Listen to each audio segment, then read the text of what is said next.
what integrative medicine means and integrative neurology means is that we are combining, like Dr. Rowin said, these complementary and alternative modalities with these more traditional, conventional modalities that were taught in our training.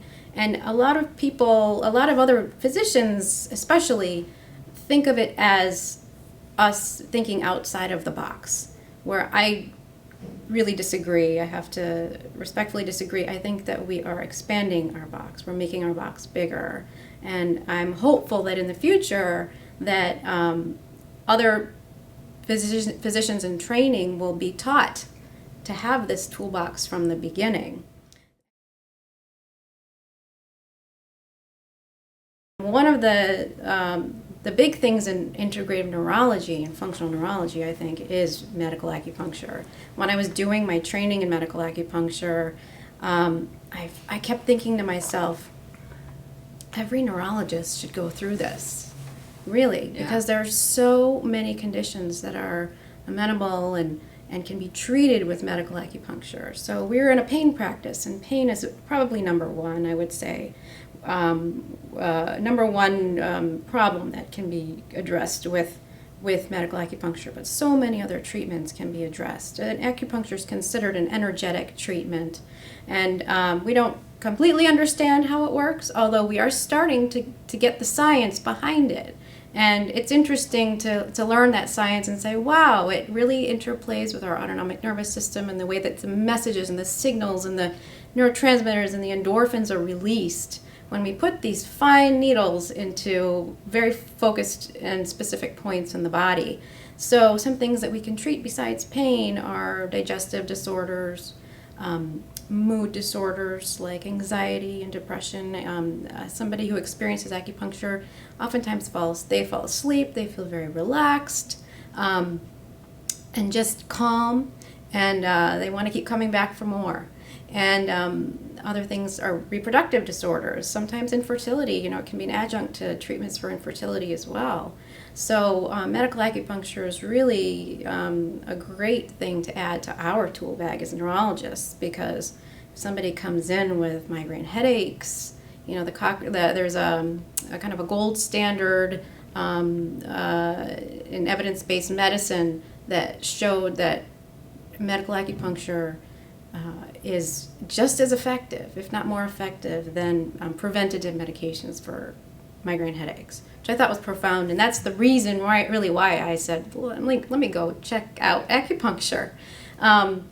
So there's so many things that we can treat with acupuncture. And if somebody comes in with multiple sclerosis or Parkinson's disease or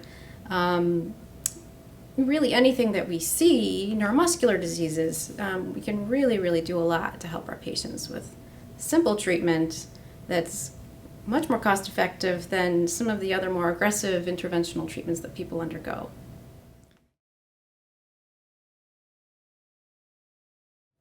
I wanted to talk a little bit more about maybe the gut-brain connection and what is this gut-brain? People are talking about the gut as the second brain, and some people are even calling the gut the first brain.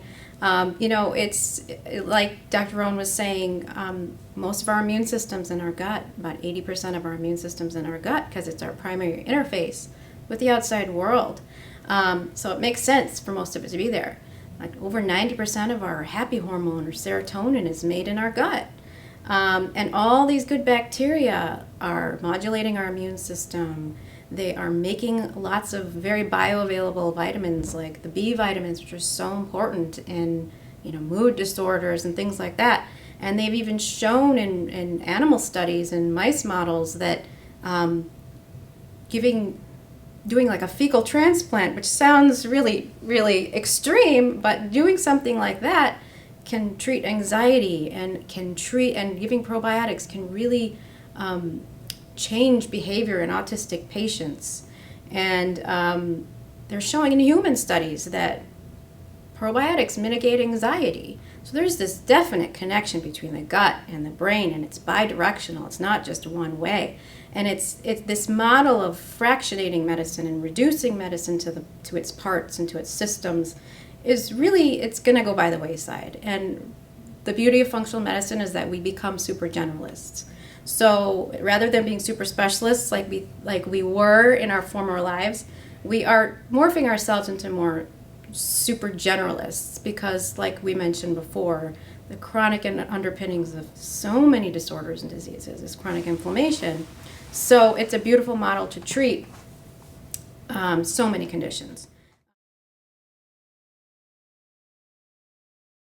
I mean, our ancestors didn't wake up at 7 a.m., push themselves all day long, and crash at 9 at night, you know.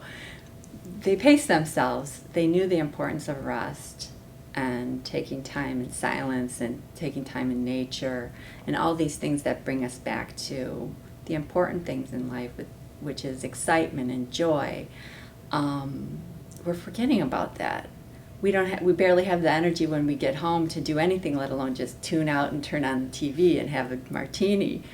But luckily, there's all kinds of techniques and help to be able to develop a relaxation practice, to de-stress, to switch our autonomic nervous system from the fight or flight sympathetic response over to what most of us need more of, which is the rest and digest parasympathetic response. So, I'm really excited to be able to try to start to incorporate all these principles into healing because, like we say, if you're miserable and you're anxious and you're stressed, how are you going to heal?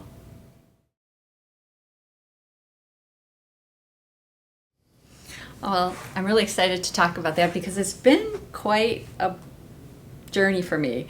As you know, I'm conventionally medically trained, but since the beginning, I feel with my practice that felt like I was missing something with the ability to help patients. And I have my own personal yoga practice and meditation practice, and I think through those practices, I became aware of the healing powers of mind and body. And that actually led me to study Ayurvedic medicine, which, if you're not familiar with that, that's traditional Indian healing techniques. And I studied that for about a year and have my certification as an Ayurvedic educator. And I was hoping to integrate that into my practice, but I found it difficult in the conventional medical model to integrate the two together because they're just the paradigms are so polar opposite. But I kept going along my quest to try to find the perfect treatment paradigm that I felt would suit me and my patients. And as time went by, over having a very stressful job in academics from working very hard for many years, I myself happened to develop autoimmunity. And once that happened to me, and of course my doctor had offered me conventional treatment, meaning steroids, a medication that I would commonly prescribe myself, I looked at her and said, no thanks, I'm not taking steroids. And right then, that was very eye-opening for me because I said to myself, Julie, what a hypocrite. Okay, here I am not wanting to take the very medicine that I'm prescribing my patients. So from that point on, I started to look for every possible alternative, more natural option for myself that I could also bring to my patients. And what I've discovered that really fit for me and that makes the most sense for me are the principles of functional medicine and medical acupuncture and, of course, yoga and the mind-body connection. And I think this is what I call my practice of integrative neurology, is taking all the best things from my conventional medical training, my knowledge, my background, my diagnostic abilities, and combining it with more alternative treatment modalities, with mind-body, with nutrition and functional medicine, and with medical acupuncture. And I am of the belief that the results have to be far superior because not only do I have this medical background in my favor, but now I have all these other tools that can really help me get to the root cause of the patient's disease, and start healing from that level. Of course, there's always a time and a place for medications and other conventional medicine treatments. I mean, of course, they can be life-saving in certain situations, but for the vast majority of chronic disease, these kind of treatments are just sort of maintaining the disease, not really treating them at the source. And so that's what I'm so excited about, and that's what I feel really resonates with me, and what's going to really resonate with the patients is that we can work on this very specific, individualized treatment plan, and we can really get to the root source of their problem.